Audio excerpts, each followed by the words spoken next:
Okay, this next chapter is going to be covering our next physical tool for manipulating dogs. And this tool we call spatial pressure. And spatial pressure, once again, is simply that the dog will move off my body pressure. So if I push into my dog backs up or moves out of my spatial pressure. There are certain behaviors that we're going to shape or move the dog through a combination of luring and spatial pressure, where I use luring to control the dog's head and spatial pressure to control the dog's body, to keep them, for instance, from moving forward or to make them kick their rear end out. There's a variety of different ways we can use spatial pressure to shape behavior. Some of the obedience behaviors we're talking about in this DVD will be using both luring and spatial pressure. And then in certain everyday situations, we might use spatial pressure to hold dogs in stays in more advanced training or make them wait at doors. There's a variety of places this becomes a useful tool for manipulating the dog into doing certain behaviors.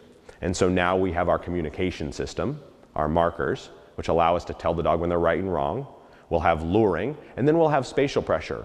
All ways of manipulating the dog and communicating to them during the teaching process. Okay, so spatial pressure to start with. Lindsey's going to start with the dog in a stand, so she holds food directly in front of the dog's face, and then she walks into the dog with her hands closed up. When the dog backs up, she says yes and opens her hand to deliver the reward. So you notice that if her hands are up high, the dog wants to sit. Well, she knows it well, so she's not going to sit. But most dogs, when you do that, if your hands are above the dog's head, the dog backs up and sits. So it's just like when if you taught a dog to sit by pushing food over their head. So instead, she holds the food right in front of the dog's face and pushes the dog backwards. And you notice she keeps her hands fixed, and it's her body pressure that's moving the dog. It's the walking into the dog that moves the dog.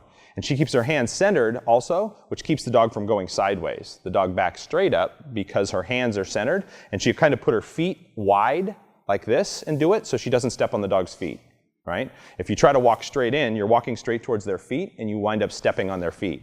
So you notice she kind of steps to the outside of the dog's feet with her body as she walks. So she spreads her legs a little bit, holds her hands right at the dog's level and pushes the dog backwards. Then you'll see as the dog gets better at this, she won't need her hands there. So she could have the dog there and just any push and the dog will back up out of her pressure. Yes. Yes. Yes. Good. Yes. Good. Yes. Good. Yes. Good. Yes.